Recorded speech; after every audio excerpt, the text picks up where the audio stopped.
Gente, esse momento tão esperado, né? Maginha, a abertura, a conferência de abertura, por uma pessoa também muito esperada aqui em Fortaleza, né? Muito aguardada por nós e, em particular, né?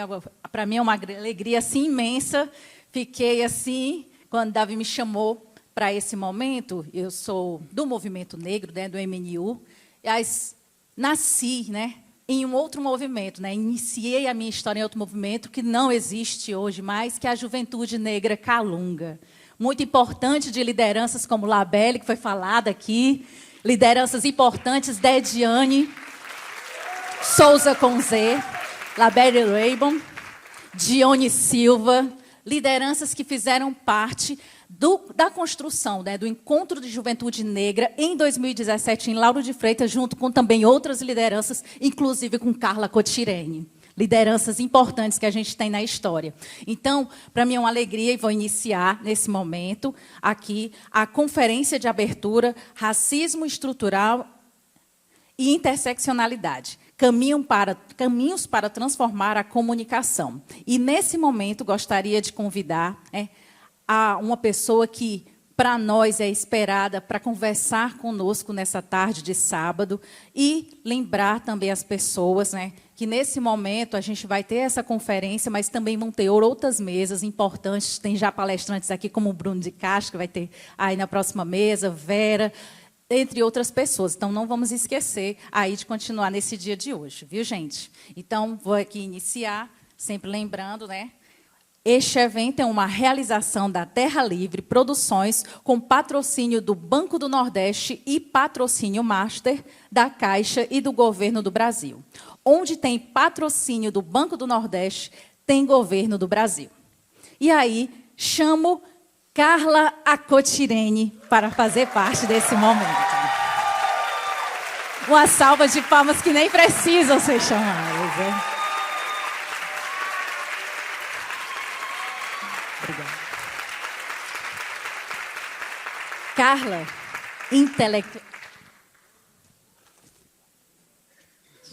Carla, intelectual, pesquisadora e referência do feminismo negro e dos estudos sobre interseccionalidade no Brasil. Doutora em estudos feministas pela Universidade Federal da Bahia. É autora de obras como O que é interseccionalidade, O Pai Prezada e É Fragrante, Forjado, Doutor, Vossa Excelência, além de idealizar o projeto Opará Saberes. E Carla estará conosco nesse momento. Fique à vontade, Carla. Você quer sentar aí? Aqui. Pronto, está o seu microfone. Muita emoção, gente, para mim. Estava até falando para você, né, Carla, lá fora.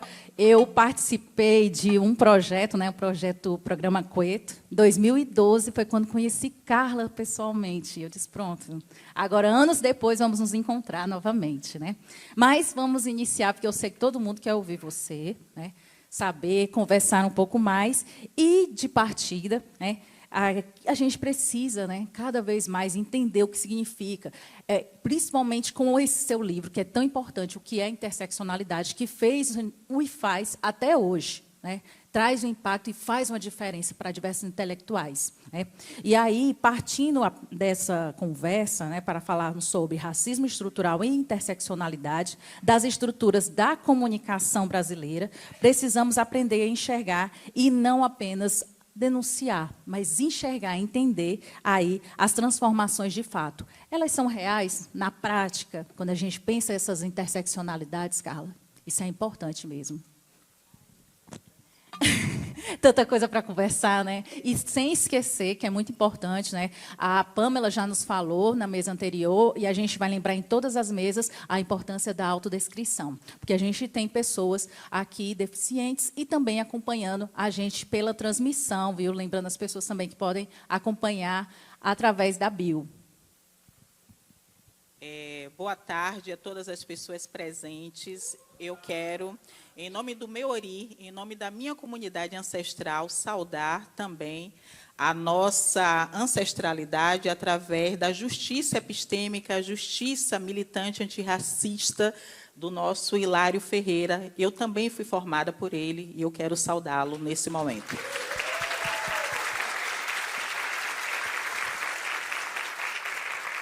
Eu sou uma mulher negra de cor preta, estou com um kimono amarelo, com algumas joias de orixá, e é exatamente essa orixá que eu também quero reverenciar no dia de hoje, para que o equilíbrio que está acontecendo nos céus também seja o equilíbrio que esteja acontecendo na terra, no sentido da gente criar o tempo inteiro e de todas as formas possíveis estratégias de combate ao racismo institucionalizado, ao patriarcado e toda e qualquer opressão, principalmente no que diz respeito a uma historiografia que insiste em apagar os nossos nomes e as nossas jangadas, de Dragão do Mar até esse momento de hoje. Eu agradeço mais uma vez, muito axé para nós, e eu já posso, sim, começar a responder sobre interseccionalidade. Exato, racismo estrutural e interseccionalidade, e a gente pensar na prática.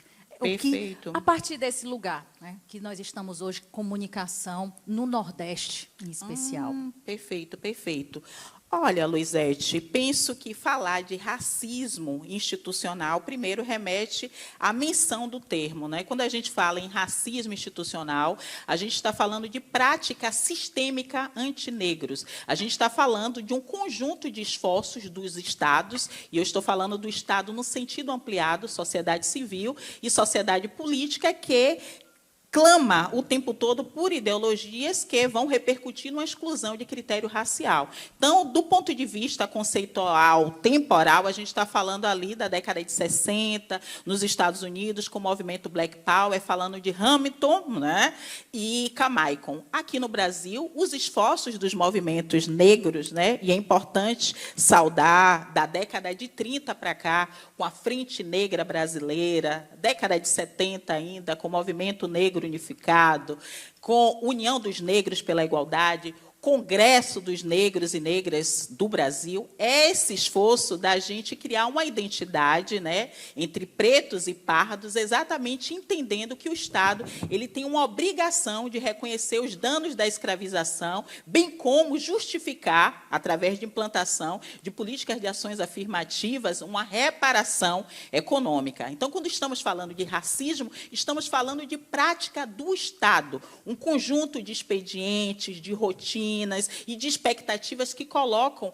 a população negra numa situação de desvantagem todas as vezes que essa população vai em busca de atendimentos aos serviços, aos equipamentos públicos. E aí, só para citar o racismo institucional, porque a gente fala muito em educação, e, de fato, a educação é a maneira pela qual a gente realiza uma exclusão por critério racial, é importante que se diga que combater o racismo institucional é sinônimo também de políticas de promoção da igualdade racial. E é importante, nesse sentido, a gente até fazer menção ao governo Lula, porque foi a partir do seu primeiro mandato que a gente implantou a Secretaria Especial de Políticas de Promoção da Igualdade Racial, cuja ministra ali foi Matilde Ribeiro. Então, todas as ações que temos hoje, onde o racismo, né, acaba sendo enfrentado no âmbito da política pública, se deve a esse diálogo do movimento negro brasileiro com o Estado, no sentido de que ele reconheça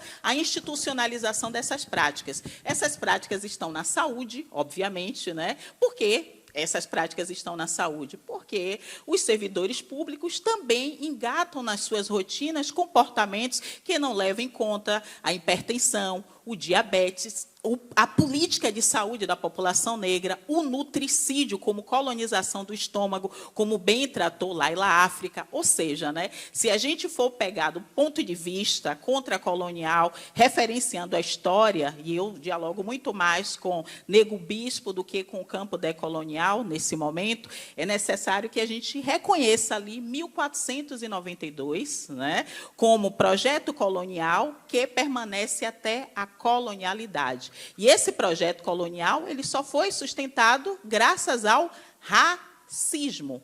Então, raça é o organizador fundamental, a partir da ótica, né, da visão ocidental, para que outros ingredientes, né, que operam o nosso corpo, que operam o capacitismo, a LGBTfobia, a transfobia, o etarismo, possam realizar seus efeitos. Então, a gente demarca a visão ocidental para dizer, aqui está o outro que não é homem, branco, cis, heterossexual do norte global. Por que faço essa menção?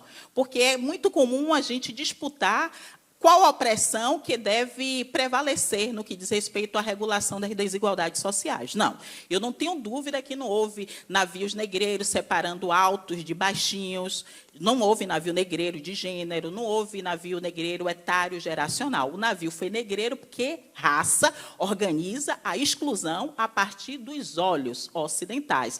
Mas, a partir desse momento que raça centra essa fundamentação que é racista, ela ainda toma como empréstimo a biologia, como bem nos mencionou, né, a Yoronke Oyumi. O Estado ele é viciado na biológica, né? Nessa filosofia que está olhando o corpo e que, portanto, ao olhar o corpo, vai pegar apenas essa fundamentação que representa menos de 1% do conteúdo genético, que é a nossa cor da pele, que é exatamente o nosso cabelo, os traços da nossa face, para transformar essas diferenciações, né, do ponto de vista biológico, em desigualdades estruturais. Então, quando estamos falando de racismo, estamos falando de tecnologia do Estado. Foucault fez um esforço de falar em biopoder, né? O controle da vida, dizer quem vai viver e que vai morrer. Mas o Achille Mbembe já procurou sofisticar essa discussão falando de necropolítica.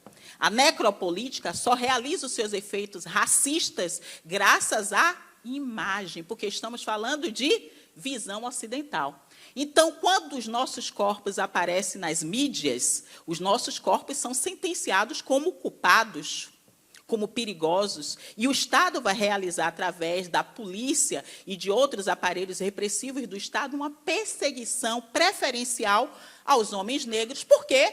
Por conta dessa biologia que eu mencionei. Num período curto de tempo, segundo Carlos Mu, um homem teria, em tese, né, uma capacidade de fecundar inúmeras fêmeas do seu grupo racial. Então, o que esse Estado racista vai fazer? Vai matar os homens negros, para que a população não seja aumentada em termos representativos, sobretudo porque nós, população negra, organizada através do movimento negro unificado, União dos Negros pela Igualdade, Congresso, e todas essas siglas, né, que fala de união de pretos e pardos, porque pessoas do meu tom de pele representam apenas 10% da população. É necessário que a gente fale de eugenia, né, dessa política de branqueamento e de todas as estratégias, citando, por exemplo, lei de terras, que se viu para que pessoas da minha cor desaparecessem, mas que ainda se mantivesse resistente nesse território. Então, eu reconheço esse território como um território negro. E dizer que ele não é negro é fundamental o racismo, caso as políticas não incluam pessoas pretas e pessoas pardas, ou sejam, pessoas, né, que, de sobremaneira, estão fazendo todos esses esforços para que a política de igualdade racial se realize nesse território. Então, quando estamos falando, obviamente, né, de necropolítica, estamos falando da letalidade que se dá graças à notícia. Não é a notícia que promove o enquadramento da nossa aparência, a seletividade racial? E o etiquetamento é a aparência que está ali circulada, Luizete, na mídia. É na mídia, né? Graças à mídia, nós somos sentenciados e sentenciadas sem ter direito ao contraditório, sem ter direito à ampla defesa. Quem leu minimamente dos delitos e das penas de Beccaria sabe, nenhuma nota de infâmia deve recair no sujeito cuja inocência foi comprovada. Mas a mídia, exatamente por ter uma ideologia racista do Estado, ela promove a notícia dialogando com os aparelhos de segurança pública e não com a comunidade. Então, o trabalhador facilmente é transformado em traficante, quando, na verdade, ele só estava fumando um baseado, né? Aquela reputação é sequestrada gravada exatamente em nome de uma audiência, né?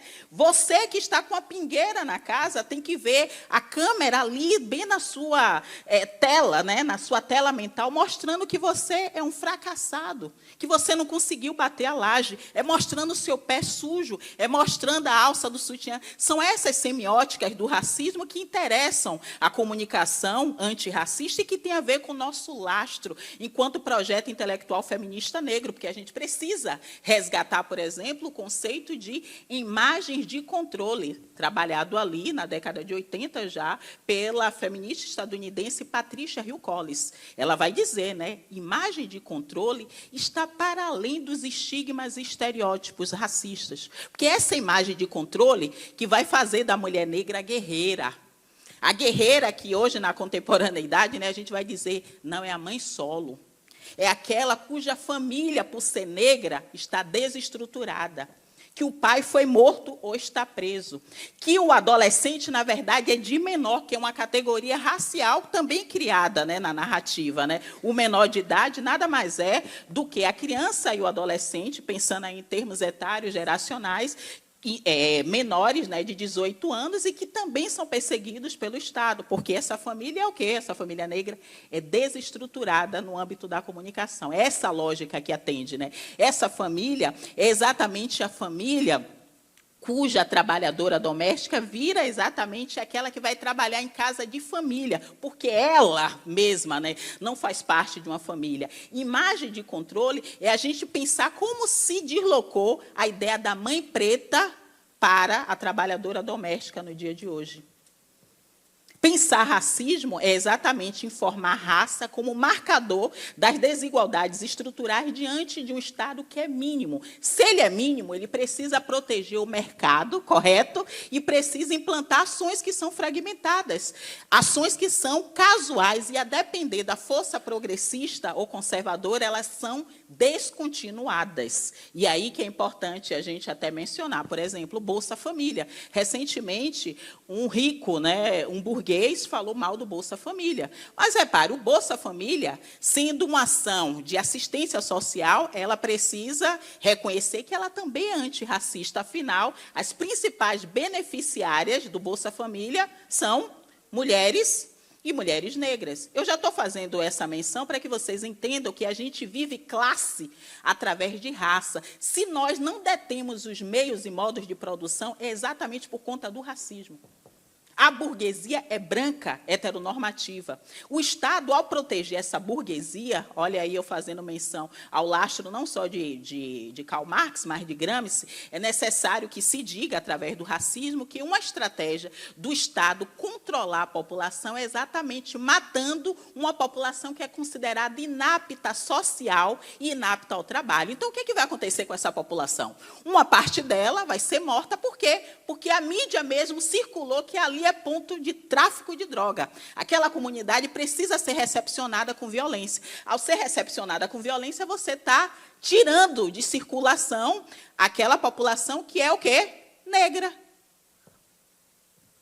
Você está impedindo a venda da força de trabalho daquela população que vive num território que é marginalizado. Você está criando estigmas para aquela mãe negra porque o filho dela está associado não mais como criança e adolescente, porque se fosse assim, o menino Davi, o filho, né, de Mirtes, não seria deixado no elevador.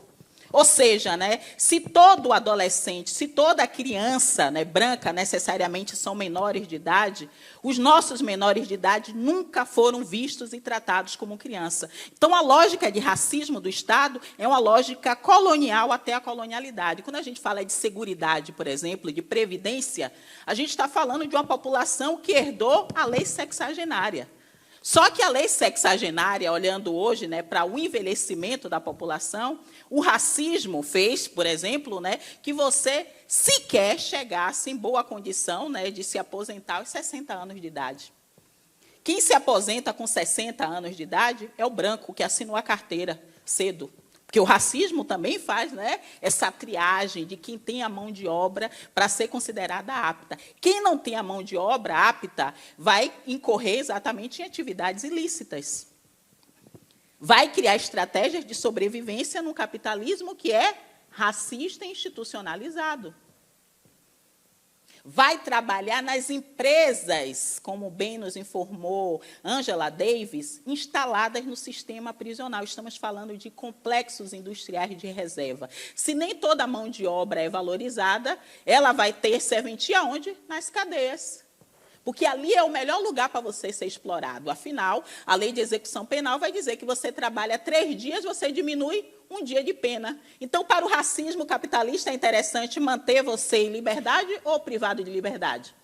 Privado de liberdade. Porque quanto mais explorado você for na cadeia, mais rendimento você vai dar para essa própria estrutura. Da mesma forma que no que diz respeito a gênero, né? E gênero também é um aprendizado que começa com raça, eu mesma mencionei no início da minha fala, não houve navio negreiro separando idade, geração, tamanho de corpo. O trânsito foi único racializado, mas sim o estupro das mulheres negras, sim o estupro das mulheres indígenas, como bem menciona, né, as contribuições de Lélia Gonzalez sobre a Méfrica Ladina. É por isso que o nosso Oride Preto e originários deve manter a força unida para combater o racismo institucionalizado. Não seria possível a gente agravar esses efeitos.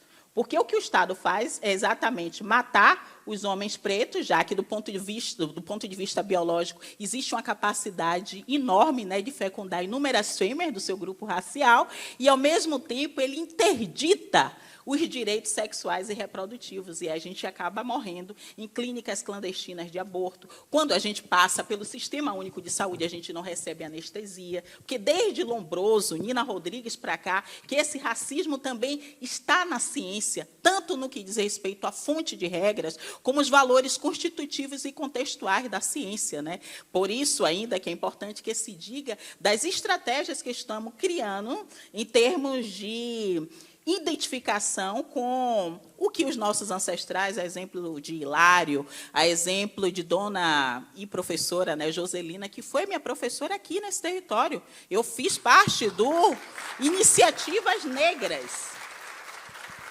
Eu fui aluna de Joselina e fui aluna de Henrique Cunha Júnior. Então, assim, a gente precisa fazer esse esforço de combate ao racismo também no âmbito da política de citação. Porque com a rede social, a gente fica muito vaidoso e vaidosa para falar da luta a partir dos nossos algoritmos e dos nossos seguidores. Mas essas pessoas que não juntaram milhões de seguidores, como Hilário, como Joselina, fizeram com que a plataforma ancestral se fortalecesse através de nossas cabeças. E é por isso que a gente está aqui no dia de hoje. Porque a gente tem uma natureza contracolonial. Uma natureza contracolonial que reconhece o esforço do movimento negro, portanto antirracista, de validar o Estatuto da Igualdade Racial. Instrumento esse que o tempo todo, né, é constrangido, porque ninguém faz isso com o Estatuto da Criança e do Adolescente. Ninguém faz isso com o Estatuto da Juventude. Se sabe que jovem, né, a gente lutou no Encontro Nacional de Juventude Negra, no Fórum de Juventude Negra, a gente sabe que jovem é até 29 anos.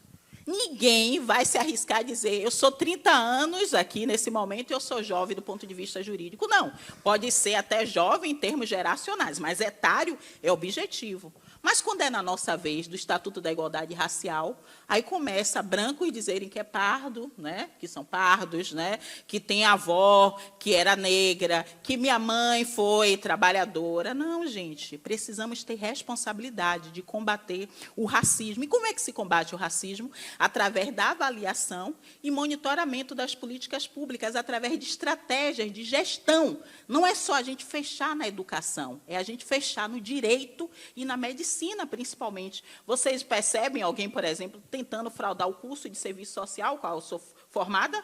Não. As pessoas fazem isso com o quê? Com medicina. Por que com medicina? Porque é onde a gente morre. O médico, né, que não conhece o racismo científico e deixa a gente lá à míngua, não evolui o prontuário. O racismo institucional é isso. É quando o servidor público ele não está preparado para atender a população. Antes de passar pela classificação de risco, o porteiro, mesmo sendo negro, não deixa você entrar porque você mora num bairro que passou na televisão que é violento. Não deixa você entrar porque você está com a guia de orixá. Mas ele deixa o pastor entrar, ele deixa o obreiro entrar, ele deixa as religiões hegemônicas, pentecostais e neopentecostais entrarem para prestar assistência à saúde, já que a saúde é o quê? Bem-estar físico, mental, social e espiritual. Não é o saber médico restrito. O racismo nos adoece todos os dias. O racismo é um crime e é um problema de saúde também, uma patologia social. Quem vive numa sociedade racista... Quem vive numa sociedade racista está doente, está com a cabeça atacada. Porque se os nossos ancestrais assumiram o compromisso da gente ter boa comida em casa, ter água potável, ter um banho que refresque as nossas ideias, o racismo foi lá e sequestrou essas garantias nossas, né, de ter um caminho aberto para realizar tudo isso. Então, a gente fica com o ori desorientado, a gente fica sem sanidade. O racista, ele vai impregnar o atendimento, por exemplo, na saúde, eu vou falar de outras políticas públicas, a ponto, né, da médica, né, que não reconhece que no seu bairro o esgoto passa a céu aberto, ela vai pedir depois a assistente social para fazer um relatório dizendo: você não está cuidando bem da sua filha, não. Sua filha está cheia de caroço, porque ela não aprendeu no curso de medicina sobre racismo ambiental. Ela não sabe de onde vem o conceito, não consegue situar a Carolina do Norte, não consegue entender o que é infraestrutura. Porque o racismo implica numa base econômica, estamos falando aí também de materialismo histórico e de infraestrutura. Se eu não for uma servidora antirracista, eu não vou chegar para a médica e dizer: ô, querida, ela trata bem o filho dela, a questão toda é porque a água que ela está dando banho na criança não é uma água tratada, não. É porque o esgoto passa a céu aberto. Se eu não tivesse cuidado, a instituição está sendo racista. Por quê? Porque está colocando a população negra, usuária daquele serviço, em situação de desvantagem. Se eu não conhecer, por exemplo, o nutricídio, o que eu vou fazer de acordo, né, o que Laila África trouxe para nós e que o professor também, Jorge Conceição, trouxe para nós? A gente não vai entender que o abuso de açúcar tem a ver com a experiência dos canaviais, isso ainda está no nosso DNA.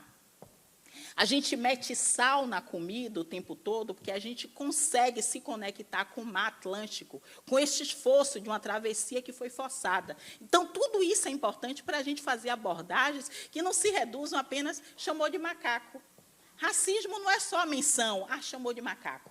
Macaco é o cabimento, né, do racismo em termos legais. E aí eu estou falando de crime. Mas o racismo é o cotidiano. É aquela demora que você faz, né, no seu atendimento para cobrir o orçamento quando a gente pede um projeto para ser aprovado para atender a população negra. Isso é racismo, você branco, assumindo, né, sua vaga, e depois eu evoluo isso aqui. Depois eu vejo se tem orçamento. Isso é o racismo. A gente falava ontem sobre isso, não foi Pérola de Oiá. A gente falava sobre isso. Isso é o racismo. É a dificuldade da tramitação das ações que vão nos beneficiar.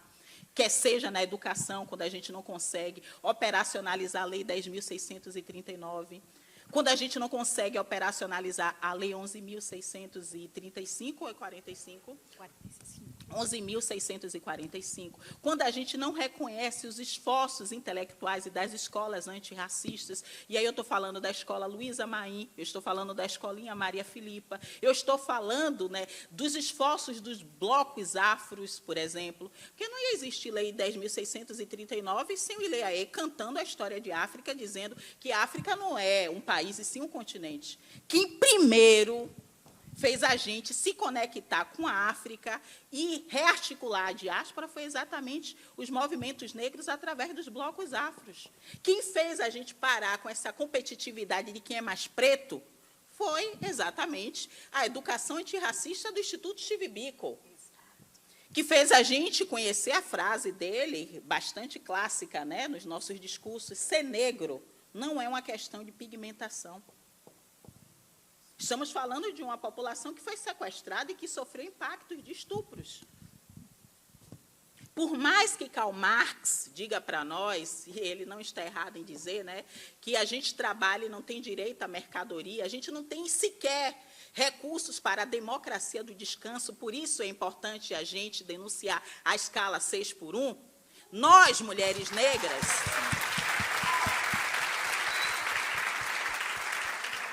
Nós, mulheres negras, parimos no parto, trabalho de parto.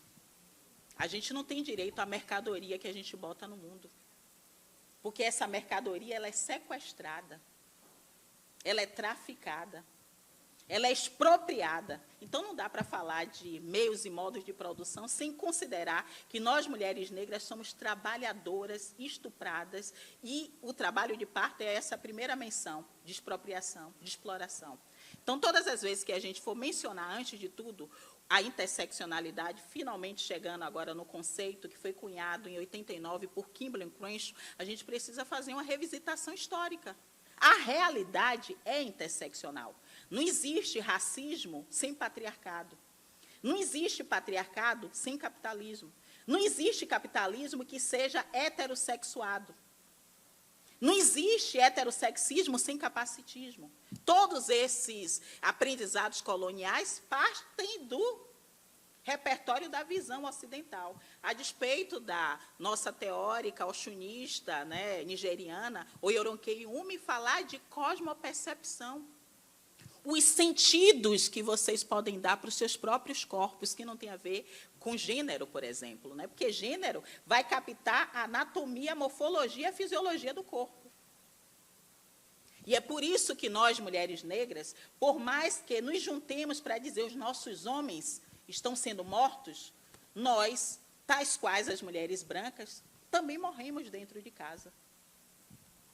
Por isso que, quando a gente pensa em feminismo negro, a gente já ativa a interseccionalidade para dizer, olha, eu preciso lutar ao lado dos homens negros, né, porque somos alvos do racismo, de Estado, racismo institucionalizado, mas ao lado das mulheres de todas as raças, principalmente as nossas parentas indígenas, somos estupradas, somos o tempo todo violadas, somos desautorizadas, porque a tendência é falar do território como se não houvesse confrontos de gênero ali. A tendência nossa é exatamente criar uma hierarquia de opressão. Quando eu acabei de falar que você vive raça através de classe, você vive classe através da sua expressão sexo-amorosa, inclusive. Mas o que foi que a visão ocidental fez? A visão ocidental pegou os pares de cromossomos, né, estamos falando de 46, e disse assim, olha, você é o masculino, você é o condutor das relações raciais e das relações sociais. Só que esse homem, né, branco, ele não tem a mesma experiência do homem negro. O homem negro, segundo o Dr. Davidson Nicossi, só tem um pênis. Quem tem um falo, quem tem o poder, é o homem branco. Então, até mesmo quando o homem preto bate na companheira, ele não consegue negociar a impunidade tal qual o homem branco faz. Porque esse homem branco ele já é detentor dos recursos repressivos do Estado. Então, ele consegue nos criminalizar até pelo racismo, porque o racismo é institucionalizado. Então, você me impede de entrar aqui nesse espaço, ainda que o comandante, né, desse dispositivo de discriminação seja o homem branco, quem realizou foi o porteiro. Isso é o racismo institucionalizado. Aí sobra para quem? Ah, vou te demitir. Não é isso que estamos operando aqui em termos de missão institucional. É uma pena que ele não tenha aprendido nada. É assim que o racismo faz. Sobra até para a gente mesmo que foi conectado com essas experiências visuais de quem presta e de quem não presta. Então, quando a gente pensa até em território, pensando em comunicação antirracista, a gente está pensando, por exemplo, da Lei Maria da Penha para cá, pensando em 2006, pensando a lei de feminicídio, né, como um atributo jurídico recente, que até nisso o racismo interfere na nossa vida. Porque a gente não quer a polícia dentro da comunidade. As DEANs surgiram na década de 80. De lá para cá, as mulheres brancas assumiram esse protagonismo usando o gênero como se gênero não fosse racializado. Então, quando a gente toma até porrada dentro de casa, a gente pensa assim, se eu chamar a polícia para cá, a polícia vai incriminar meu filho também. Vai lembrar que meu irmão tem passagem e vai forjar um flagrante para ele. Esse é o racismo que está interessado nesse momento aqui que eu estou conversando com vocês. Racismo institucionalizado. É o racismo que foge a flagrante, é o racismo que não leva em conta a nossa linguagem, como bem tratou Gabriel Nascimento, sobre racismo linguístico. É o racismo que quer ver, até mesmo no âmbito das políticas de esquerda, né, a gente com a mão na boca dizendo, eu não sei votar não, que eu vou votar no que Lula mandar. Isso é o racismo também. Porque é como se o nordestino não tivesse capacidade de escolher assertivamente o que nós estamos mencionando aqui, que é o lado do coração, que é o lado da esquerda, não é verdade? Mas é assim que essa mídia, né?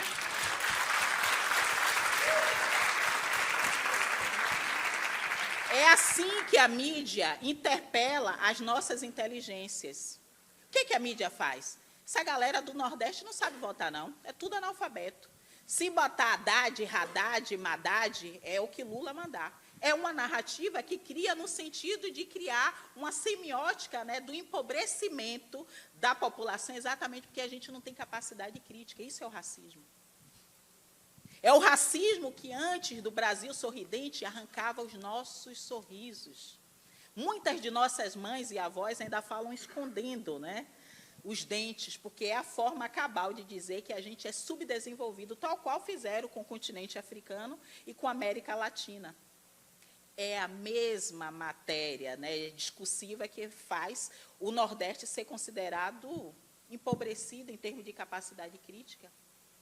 É a matéria que faz, por exemplo, né, no mês de agosto, a gente mencionar, né, de maneira pejorativa o folclore e falar dos sacizeiros, lembrando de Saci, daqueles que são obrigados a abusarem de substância e arrastarem o sofá. Quando, na verdade, esse problema seria de saúde pública. Mas o que acontece, né? O que acontece na necropolítica e nessas biopolíticas que são operacionalizadas pelo Estado? O racista te chama de macaca, diz que você não vai entrar nesse espaço e consegue um laudo médico psiquiátrico dizendo, não, eu criminosa? Não, menina, eu tenho um problema de saúde. Mas seu filho, que de tanta pauperização, de tanto sair todos os dias, 5 horas da manhã para procurar emprego, sem êxito, começou a abusar de uma substância, ele não é considerado alguém que está doente, ele é considerado alguém que é criminoso. Estava com baseado de maconha, virou traficante. Estava com um trocado, virou associação. Porque a gente não tem direito nem de realizar um bunto na filosofia banto, né? Que eu sou porque nós somos. Vá você, preto, se juntar com 5 parecidos com você, 10 horas da noite, para ver se você não vira traficante e associado. Vá você tentar colocar a sua palavra em patamar de igualdade com a escrita do policial, ou com a notícia produzida nos jornais, na matéria escrita. A nossa palavra não vale de absolutamente nada. Daqui, a mãe de família comprovar que o filho dela não era envolvido, que era inocente, já passou no programa de meio-dia. Já sequestrou a reputação, já manchou, através da infâmia, algo que não acontece, né, em termos de trajetória de vida com os brancos, porque quando é branco, né, é suspeito. Está sob investigação. E isso influencia a audiência de custódia, por exemplo. Que a audiência de custódia ela também está lidando com a repercussão do fato. Então, se você passou no programa de televisão meio-dia e a polícia disse que você é traficante, o juiz e o promotor de justiça vão entender que, em nome da ordem pública, você precisa ter a sua prisão em flagrante convertida em prisão preventiva. Mas você que é racista, né, que me chamou de macaca, vai passar pela audiência de custódia e, em nome até do Pacto Narcísico da Branquitude, que Cida Bento nos trouxe, né, em termos discursivos, ali o advogado ou defensor público que seja vai dizer, não, gente, isso aí é porque ela está tomando remédio, não consegue nem dormir, está tomando Zopidem, igual a Carla. Entende? Então, o racismo, gente, ele precisa de uma sofisticação discursiva que seja para além do que a gente tem feito. Que fala, me olhou, falou do meu cabelo. Isso é uma manifestação do preconceito racial, da discriminação, só pode ser mencionada quando existe poder de impedir o acesso a bens e serviços. Porque senão a gente recai, né, o dolo só nos nossos irmãos e irmãs que não têm letramento. A gente precisa culpar é o dono da empresa. A gente precisa perseguir também é o dono do shopping. É aqueles e aquelas que detêm, né, a hegemonia discursiva desse país. A gente não pode estar perseguindo só os nossos e as nossas, porque a experiência, né, de consciência negra é tão recente. Lélia Gonzalez nos disse, Hilário Ferreira também nos disse, até um dia desse, a gente estava achando que deve alguma coisa para a princesa Isabel. Até um dia desse. Foi exatamente o movimento negro, segundo Lélia Gonzalez, segundo Luiz Alberto, segundo Luísa Barrios, que deslocou o 13 de maio como libertação dos escravizados para 20 de novembro, dia da consciência negra. E Lélia Gonzalez até vai dizer para a gente, né? Precisamos prestar atenção nesses lapsos de linguagem e tomar empréstimos até mesmo das teorias e perspectivas brancocêntricas. Porque a gente precisa saber o que é memória e o que é consciência. A memória nossa é a que lembra de Joselina, a que lembra, né, de Hilário. Essa é a memória.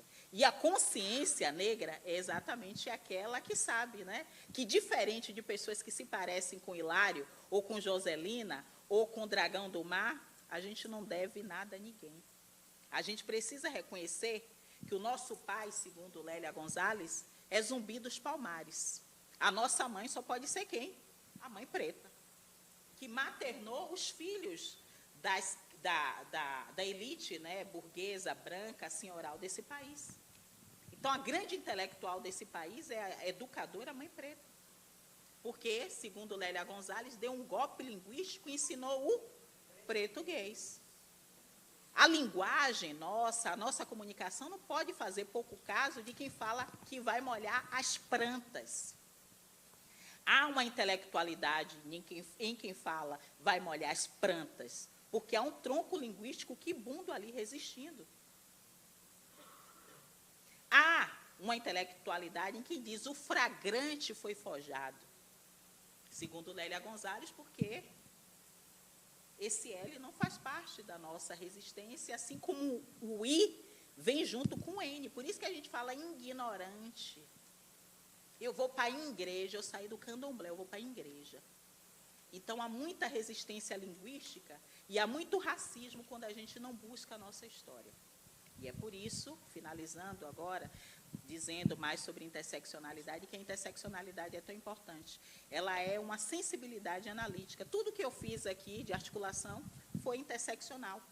É uma hermenêutica sensível que o Estado reconheceu como obrigatoriedade na formação de especialistas em 2001, na Conferência de Durban, na África do Sul. Houve uma delegação brasileira que foi para Durban entender a necessidade de enfrentar o racismo, a intolerância religiosa, né, o ódio, o terrorismo religioso e as violências correlatas. Não existe bom educador, bom especialista em política pública, se ele não conhece a interseccionalidade, se ele não consegue articular raça, classe, gênero e território. Por isso que o Bolsa Família é antirracista. Porque na mão de quem fica o cartão? Exatamente. Mas repare, como o racismo ele implica em gênero, o que gênero vai fazer com as condicionalidades? Você tem que manter seu filho aonde? Na escola. E o cartão de vacinação tem que estar como? E quem que faz isso? Exatamente. Então, toda política pública, quando ela se propõe a usar a interseccionalidade como estratégia até transversal, ela pode até deixar um ministério sem dinheiro de igualdade racial, uma secretaria, né, afim, num território como esse, mas essas instâncias vão utilizar estratégias em gestão para atravessar toda e qualquer política pública. Porque o racismo está em todos os lugares, em todas as condutas e em todos os expedientes. E a gente precisa falar sobre ele.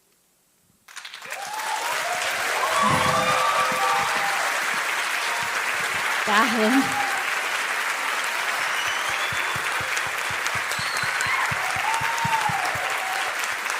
Sem palavras. Sem palavras, Carla. Foi um aprendizado, né? Essa tarde a gente não consegue nem respirar, viu? Eu fiquei aqui... É isso. E, Carla, a gente já está chegando ao fim, eu nem acredito, meu Deus. Mas antes, eu vou fazer mais uma pergunta, e aí o momento do seu fechamento. Mas o que você falou tem muita relação com esse momento. Por isso, essa pergunta vai agora para esse terceiro encontro, né, da comunicação antirracista em Fortaleza. Você falou agora de Hilário. Eu evito falar, porque eu fico muito emocionada, porque Hilário foi muito importante para nós da Calunga. Quando a gente nasceu, Hilário foi a primeira pessoa que nós chamamos para uma roda de conversa e não foi ninguém. Só nós. Hilário foi, nós chegamos, chamamos todo mundo, todos os grupos, instituições, só Hilário estava conosco. E a gente começou logo a chorar. Eu fui uma, porque eu sou muito chorona. E ele disse, essa é a tarefa de vocês, comecem, não existe essa, não espere por ninguém, nega. Era a cara dele, né? Não espere por ninguém, não, nega. E a gente teve uma roda de conversa com ele. Conversamos e foi o motivo de entender qual o meu papel enquanto uma militante negra no estado do Ceará, em Fortaleza, que também fiz iniciativas negras. A gente sempre se encontra, gente, que caminhos! Sempre, em algum momento. Eu fiz também com o Jô e foi muito importante para a minha formação. E, por isso, escolhi o jornalismo. Pensando isso, né? Esse momento, esse terceiro evento que fala o Nordeste. Qual a nossa tarefa enquanto Nordeste? Porque você iniciou colocando aí esse lugar que o Nordeste tem de sempre ser o lugar onde a gente se esconde, onde as pessoas precisam a todo instante nos dizer o que devemos fazer, e não um lugar de pensamento, de construção do pensamento e da narrativa, o Nordeste. Então, entendendo isso, qual o papel, enquanto Nordeste, que a gente tem e que cuidados a gente precisa, enquanto lideranças, né, enquanto movimento negro, enquanto essa coletividade, para a construção de uma comunicação antirracista. Pensando em Fortaleza, todos os estados, na verdade, né, o estado do Ceará, aqui nós estamos em Fortaleza, Bahia, todos esse movimento de comunicação antirracista e também iniciarmos por fala final. Ai, meu Deus, nem acredito que eu vou dizer isso, mas é necessário. Eu sei disso, mas eu tenho certeza que a gente vai ter mais momentos juntas. Eu tenho certeza que vamos nos cruzar novamente, Carla. Eu espero. Eu diria que a gente não pode, sabe, ficar pagando pau para o eixo sul-sudeste, sabe, gente? A gente precisa se valorizar. É isso mesmo. É. Porque o que acontece, né? A Europa acha que o continente africano e a América Latina não produz conhecimento, que são só alvos, né, do que foi produzido ali, pela mente, enquanto nós somos o corpo. É exatamente isso que acontece nesse país também. Nós somos colocados e colocadas nesse lugar, né, da cultura, mas não de uma cultura que tem autoridade discursiva e responsabilidade discursiva. Isso é feito do eixo sul-sudeste do país. Então, é obrigação, olhando a partir da interseccionalidade, que os intelectuais negros dali não se deixem levar pelo status regional, não é? Porque quando você está num território, você também ganha a notoriedade de lá. Por isso que os estadunidenses não podem ser chamados, segundo Lélia Gonzalez, de americanos. Eles não são americanos, nós também somos. Porque existe, né, América do Sul, Central, Insular, América do Norte. Mas o que é que os Estados Unidos fazem? Nós somos americanos, nós que podemos, nós, né, que devemos ser traduzidos e circular o nosso ponto de vista para a América Latina. A mesma coisa acontece no país aqui. Há uma tendência de não valorizarem os nossos pontos de vista. E aí a gente precisa ir para a encruzilhada. Interseccionalidade é esse lugar, o lugar da encruzilhada. A encruzilhada não é para a gente ficar em dúvida. A gente que alimenta Exu sabe o lado certo. E o lado certo é o lado da inseparabilidade de toda e qualquer opressão. Quem presta atenção na oferenda que está na encruzilhada sabe muito bem que não tem um cigarro naquela avenida, uma cachaça nessa aqui, a farofa nessa aqui e o aguidá nessa. A oferenda é completa e arriada na encruzilhada porque ela precisa, né, atender simultaneamente e de maneira inseparada todas as direções desses trânsitos. E um desses trânsitos é a xenofobia, mas também um preconceito religioso e regional contra o Nordeste, porque concentra mais religiões de matriz africana, concentra, né, a nossa experiência, né, enquanto povo de Umbanda, ainda, né, povos, né, tradicionais, povos quilombolas.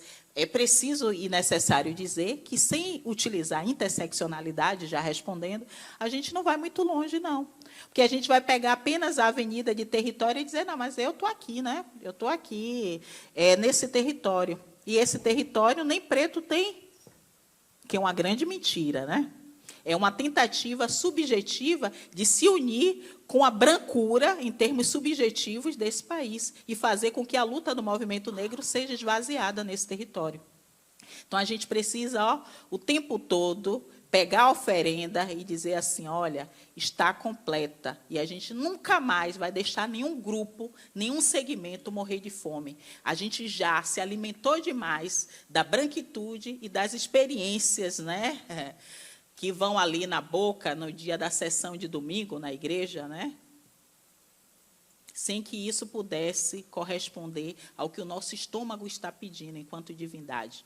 A gente está precisando mesmo de uma oferenda completa, uma oferenda que leve raça no centro e não fique competindo a opressão, porque tem muito branco que é tão cínico, né? O que é que ele faz? Ele é branco, mas é da classe trabalhadora. Ele fala assim, olha, mas eu sou pobre. Interseccionalidade não é para você ficar somando as opressões que você tem, é para você cruzar. Porque, ainda que você seja pobre, branco, quando surgir a vaga lá na padaria de seu João, ele vai escolher como capital simbólico e social quem? Você. Não vai escolher o preto. Então, você vai poder mudar a sua realidade de classe primeiro do que o preto e o pardo. Ainda que você tenha nascido dentro de uma comunidade pauperizada. Porque a cor da pele é um capital social que é valorizado socialmente. Todas as pessoas que estudaram comigo, né? Meu Deus, um monte de irmã branca, né, que dizia que tinha um cabelo na bunda, enquanto o meu era duro de bombril, que elas chamavam. Mas aí, hoje em dia, né, na hora do concurso, o que é que elas falam? Que elas são o quê? Pardas. Eu fico com uma raiva, que eu sou rancorosa, entendeu? Eu fico morrendo de raiva. Eu digo, no meu plantão, não. No meu plantão, não. Obrigada, gente. Obrigada. Agradecer, Carla, esse momento, essa tarde, né, já estamos chegando no final. Agradecer a sua presença em Fortaleza. Espero que você possa ficar para as próximas mesas, né? Vão ter duas mesas importantes, duas mesas, né? Bruno já está aqui para nossa mesa, já para conversar. E lembrar a todos e a todas que estão aqui presentes, né, que vai ser hoje e amanhã esse grande evento Comunicação Antirracista. Opa, sim, Carla? Gente, já você que pode está finalizando, tudo, Carla. Só mais uma vez agradecer a todo o amor, carinho que vocês depositam na minha divindade cabeça. O amor é uma forma... Nós chamamos, Carla. É, exatamente. O amor é a água de nossa quartinha. É o amor que nos conecta à nossa ancestralidade. Oxóssi não sai para caçar se ele não puder lidar com a cachoeira. Xangô sabe que não existe justiça sem a apreciação de Oiá, que é tão justa quanto ele. Então, a gente precisa, mais uma vez, fazer de tudo para honrar a divindade e cabeça um dos outros. E não se comportar como senzala, mas sim como um quilombo. Nós somos um quilombo. Muito obrigada, gente.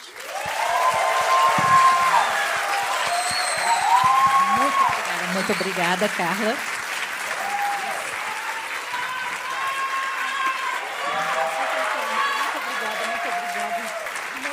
De minha mãe, uma jaca sua.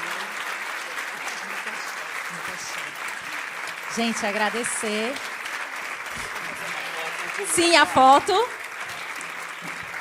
Momento foto, né, gente? Verdade. Pode acender a luz? Verdade. É o momento. Pronto. Só ficar aqui, Carla, que aí a gente fica de costas e sai todo mundo na foto.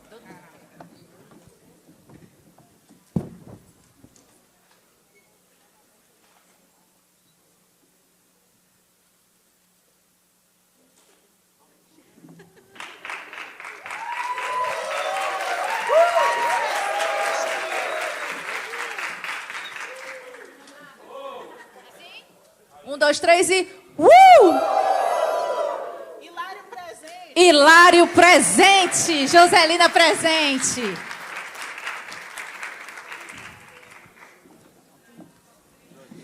Descer aí. Lembrando, gente, que este evento é uma realização da Terra Livre Produções, com patrocínio do Banco do Nordeste e patrocínio Master da Caixa e do Governo do Brasil. Onde tem patrocínio do Banco do Nordeste, tem Governo do Brasil. Vamos dar uma paradinha agora, que eu sei que todo mundo quer encontrar, abraçar a Carla, e a gente retorna às Não esqueçam de retornar, que hoje tem mais 2 mesas e o show da Roberta, que ela já está se preparando, viu, gente? Que o retorno em... Quantos minutos? A gente retorna agora dentro de 30 minutos. Dentro de 30 minutos, viu? A gente retorna, gente. Exato. 5h20 retorna com a nossa terceira mesa de hoje, tá bom? Obrigada, gente.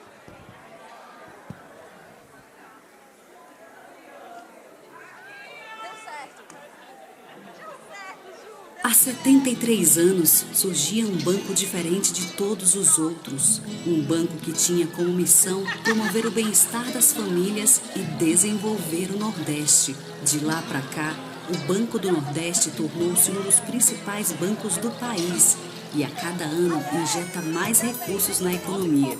E isso é bom para todo mundo. Ajuda o comércio e as indústrias a garantirem milhões de empregos. Fomenta o setor rural, impulsionando a produtividade.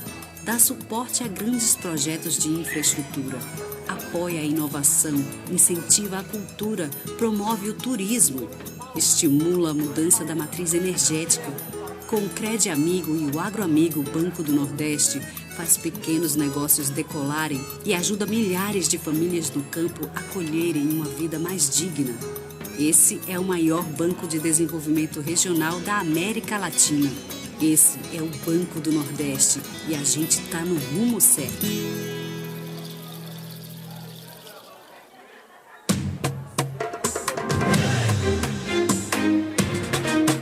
Culturar é revelar o melhor da nossa cultura. É incentivar a arte popular, acessível, participativa, feita por todos e para todos. Caixa e Governo do Brasil, todo apoio às culturas brasileiras.